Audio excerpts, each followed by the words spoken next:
BMW builds the most popular premium SUV in Europe, gives it a plug-in hybrid that covers most commutes on electricity alone, and then refuses to fit a DC fast-charging port. The Mercedes GLC 300e charges at 60 kilowatts. The X3 30e charges at 11. That tells you who this car rewards and who it quietly excludes. By the end of this, you will know which side of that line you are on. The 4th generation X3 is now longer than the original X5.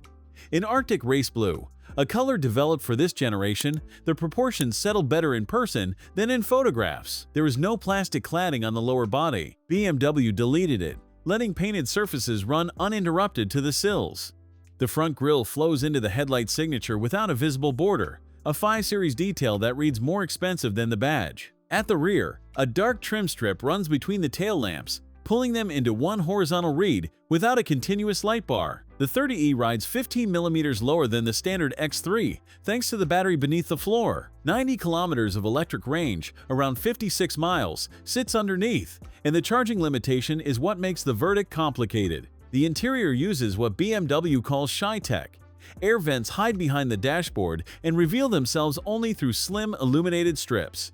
You cannot aim airflow by hand. Direction adjusts through the screen or iDrive controller. The 14.9-inch display and 12.3-inch cluster sit under a single glass panel. Below it, BMW kept permanent physical climate controls. Several rivals deleted those. Their presence here earns quiet respect. The center console houses the jewelry box, an illuminated compartment with cup holders and wireless phone charging. The ambient lighting shifts to red and blue in sport mode. I expected to find that gimmicky. I did not. The front seats put you lower than most SUVs at this height. The flat-bottom wheel feels more sedan than crossover. The Veganza vegan leather is convincing to sit on and questionable where your hand finds the lower dashboard. Hard plastic from the console down, the kind unremarked in a Skoda Octavia but noticeable at this price. The iDrive rotary controller stays. Think about how often you jab at a screen while driving. Now think about a dial you operate without looking. That is the argument. The rear cabin gained the most this generation. BMW reorganized packaging to add noticeable knee room on an identical wheelbase. 2 adults sit comfortably behind tall front passengers. Rear heated seats and a separate climate zone are both standard, not universal for PHEVs in this class. The 40-20-40 split lets skis through the center without losing both outboard seats. 460 liters, around 16.2 cubic feet.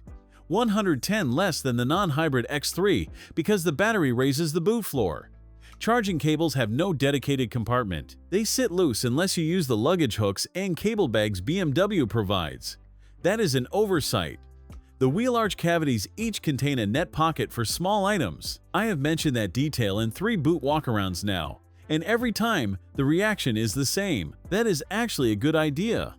295 combined horsepower, 450 Newton meters. 6.2 seconds to 100 kilometers per hour, around 6 seconds to 60 miles per hour.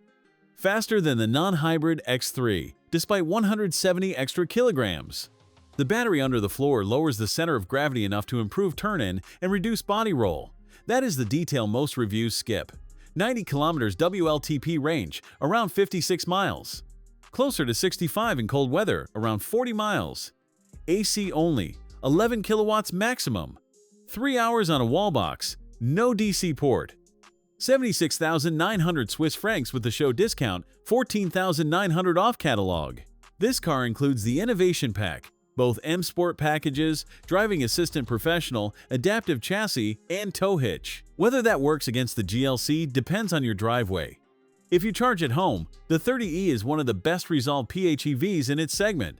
The chassis is sharper than the Mercedes. The range is competitive. A 10-year service package and 5-year mobility guarantee reduce ownership risk to a level BMW has never offered on an X3. If you do not have home charging, the Mercedes wins the ownership argument with its DC port.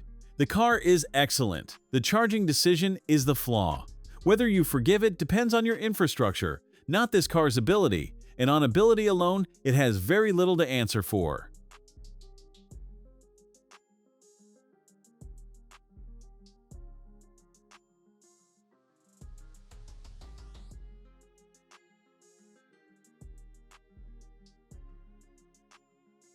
Thanks for watching.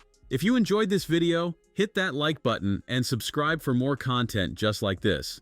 Leave a comment below with your thoughts or questions. I read every single one. And don't forget to click the bell icon to get notified about my next upload. See you in the next video.